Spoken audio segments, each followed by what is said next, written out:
Olá, seja muito bem-vindo a mais um vídeo aqui do canal. O meu nome é Júlio César, sobre a sua educação física.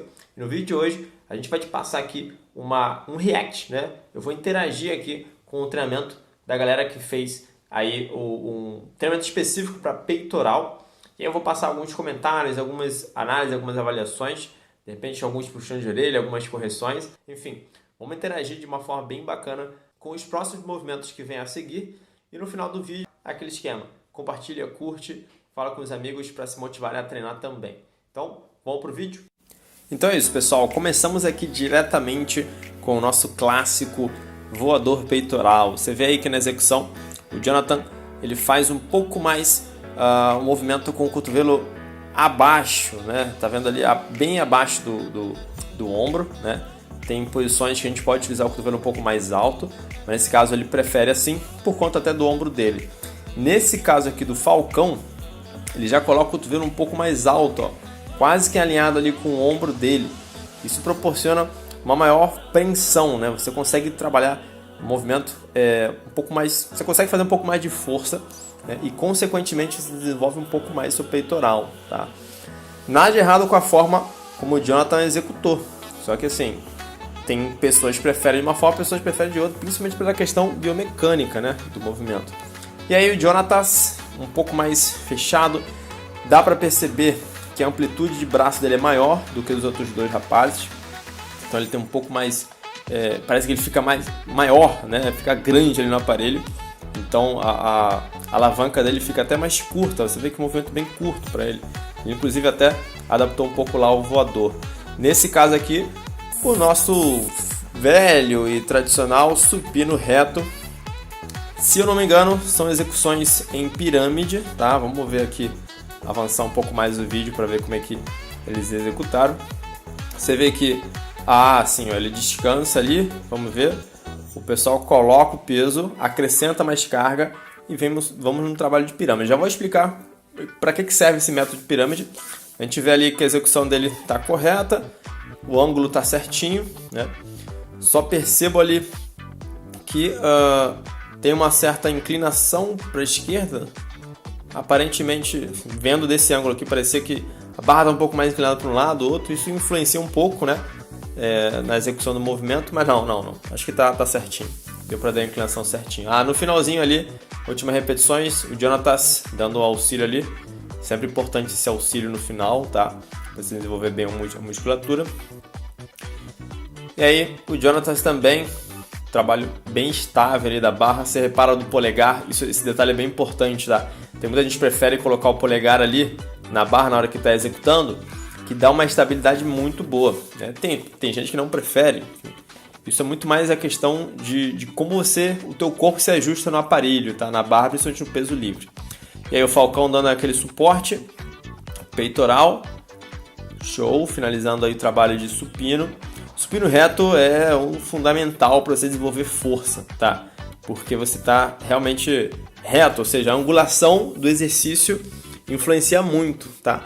E aí, como eu tinha falado, essa questão do treinamento em pirâmide, qual que é a importância? Seja pirâmide crescente, pirâmide decrescente, né? Você aumentando o peso, diminuindo a repetição, ou aumentando a repetição, diminuindo o peso, ele é mais para você trabalhar força, ou seja, para você trabalhar o teu músculo, deixar ele com aquela capacidade de levantar peso. Só que você vê que o Falcão ele já encurtou um pouco o ângulo, ele quase não chega nem muito próximo do peito, né? Isso é uma questão que você pode analisar caso você queira trabalhar amplitude de movimento, né? O método pirâmide ele não possibilita muito, tá? Isso não está errado, tá? Só que é uma questão mais de prioridade. Ele quer priorizar levantar o peso, né? Fazer mais força do que amplitude. Tudo bem. Isso é até bom que dá uma estabilidade nos seus ombros. Temos aí o crucifixo inverso no cross. Eu acho que o Jonathan está um pouquinho torto no posicionamento ali do aparelho. Assim, é mais pela questão do piso também, né? O piso é um pouco diagonal. Mas aparentemente, enfim, vendo aqui desse outro ângulo, parece que ele está certinho em relação ao posicionamento. Em relação à coluna, pode esticar um pouco mais, tá? E para isso tem que fazer aquela questão de jogar o quadril para cima. Jonathan também está um pouco curvado lá atrás, a lombar faz né? Tá vendo que o glúteo dele dá uma baixada? O ideal seria o contrário, essa coluna fazer uma espécie de pista de skate. Depois eu posso até explicar melhor isso, até com movimentos, tá? Mas você vê inclusive que ele está fazendo uma espécie de conjugado um pouco mais curto e depois um movimento um pouco mais longo. Isso é interessante, né? Você trabalha aí duas angulações, né, no mesmo exercício. Só eu corrigiria aí, Jonathan, a tua coluna, hein, cara? A gente pode esticar um pouco mais essa coluna. Dos três, quem faz o exercício com mais postura de coluna é o Falcão. Ele tem uma postura da coluna, é aquele exercício muito boa. E aí, Jonathan, agora, mudando o exercício, temos o nosso supino 45 graus. Por que é importante fazer essa variação de ângulos? Né? Para você trabalhar porções do músculo diferentes. Né? Mais uma vez, um treinamento de pirâmide, muito interessante, né? Para ganhar força. Você vê que dessa vez já dá para descer um pouco mais o peso em comparação com o supino reto. Por quê? Porque está inclinado, né? Então com uma angulação favorável ao exercício, 45 graus, e está no hammer, né? No hammer é justamente o supino com articulado, né? Isso dá uma diferença absurda no exercício. Então assim, se você vai fazer um movimento que já principalmente pirâmide, né? Vai trabalhar com aumento de peso e você de repente já fez alguns outros exercícios antes, colocar um aparelho, né? Principalmente um articulado, é interessante, tá? Para te dar uma estabilidade nas articulações. Lembra sempre que você quer desenvolver o seu músculo, você não quer prejudicar suas articulações, tá? Então sempre esteja atento ao posicionamento das suas articulações durante o movimento, tá? Aí nas repetições finais, quase, fechou, show de bola. E aí o Falcão, temos aqui agora finalizando, né, o trio, também no supino. Dá para descer bem também. Você vê que os três conseguem descer bem, né? A barra ali, né? Obviamente sem encostar naquele apoio ali para não dar uma quebra na tua fluência, na tua sequência de movimento, porque justamente o hammer favorece isso, né? O supino articulado, né? Ele favorece isso, te dá uma estabilidade maior. E aquele esquema, pirâmide crescente, ou seja, estão aumentando o peso, diminuindo repetições, aumentando ali a capacidade do músculo de levantar peso, facilitando depois o trabalho de força. Muito bem! Trabalho de força já no 45 com halteres, tá? Com halteres e rotação. Então esse é um supino livre, tá? Dos três, esse é o mais difícil. Dos três o supino com aparelho, supino com a barra, né? Barra livre, e o supino com halteres esse é o mais difícil. Por quê? Você está trabalhando com halteres. Então sempre que você está com halteres, você está trabalhando com estabilidade, principalmente nesse exercício de cotovelos e ombros, tá? Punhos também, obviamente, mas o que fica mais prejudicado nesse exercício aí é a estabilidade de cotovelo e de ombro. Então você tem que ter um controle muito grande, né, dessas articulações. Lembrando que ali eles estão com, se eu não me engano, 25. Se não me engano, é 5 ou 10 aqueles ali. É 15 ou 25 de cada lado, né? Enfim, um peso considerável. Não recomendo que você, iniciante, já faça uma pirâmide crescente, principalmente, tá?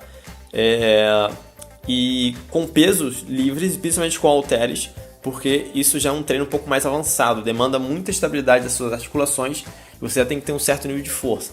Mas por qual a diferença de pirâmide crescente e decrescente?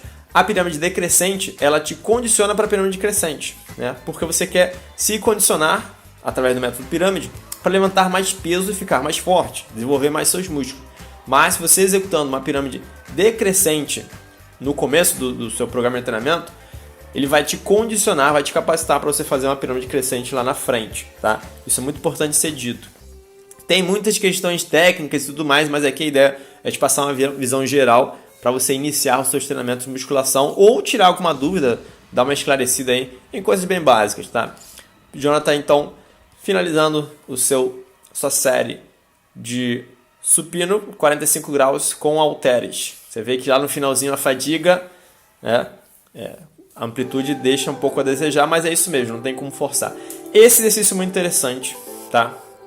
É o pullover. com barra livre.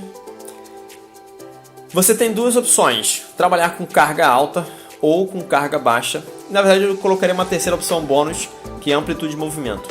Se você está começando agora, você pode fazer esse exercício sim, com certeza, só que com pouco peso, por quê? Para a tua articulação do teu ombro acostumar, tá? Você repara que quando eles fazem, eles vão esticados e dão uma dobradinha no final. Isso é interessante, tá? Para desenvolver peitoral, só que você tem que ter atenção para não forçar teu ombro, tá?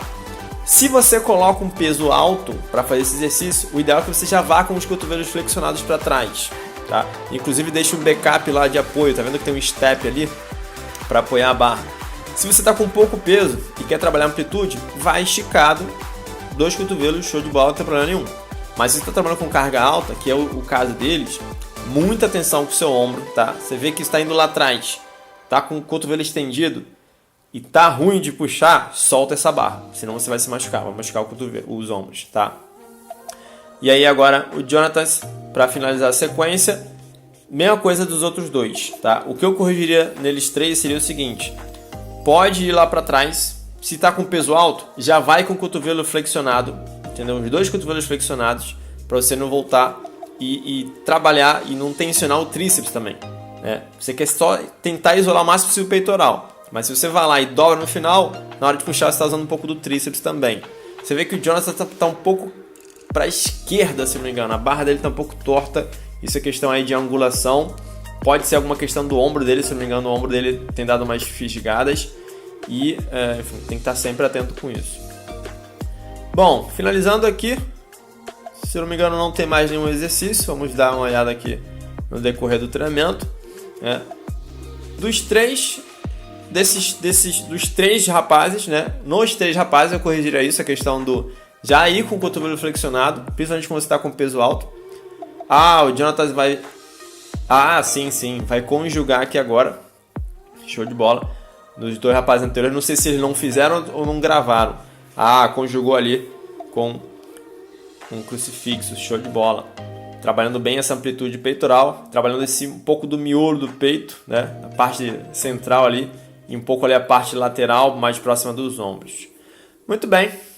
Então é isso, se você curtiu esse vídeo, aproveita para comentar, coloca aí a tua opinião, o que você achou desse tipo de conteúdo. Você achou interessante fazer essa análise, né? Esse react aí, técnico do treinamento que a galera fez essa semana? Coloca nos comentários para a gente saber o que você achou desse vídeo. Compartilha com as pessoas que você acha que estão precisando de um vídeo assim para se empolgar e continuar a treinar ou voltar a treinar na academia. E é isso. Curte, se inscreve no nosso canal e até semana que vem.